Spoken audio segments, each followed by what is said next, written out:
तुम्हाला खरं सांगू का, हे सगळं ना श्रद्धा आणि विश्वास या दोन गोष्टींवर चालतं. जिथे श्रद्धा संपते तिथे अंधश्रद्धा सुरू होते, जिथे विश्वास संपतो तिथे अविश्वास चालू होतो. का, कशाला, कधी, कोणी, ही कची बाराखडी आली तर काहीच करायचं नाही. 100% नास्तिक परवडतो काय काय, कारण त्याच्या नास्तिकतेमध्ये एक आस्तिकता असते.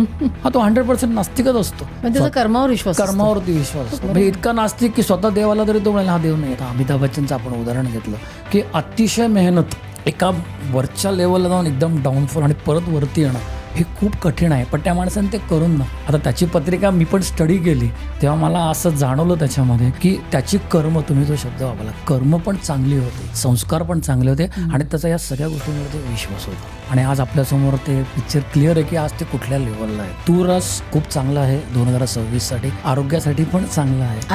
आर्थिक तर उत्तमच असतं त्यांचं, की त्यांना जेव्हा जेव्हा गरज लागते पैशाची म्हणा तेव्हा त्यांच्या मागे असं कोणतरी उभं राहतं की अनपेक्षितपणे, की ज्याची त्यांना कल्पना पण नसते, पण तेवढ्या वेळची त्यांची गरज पूर्ण होऊन जाते.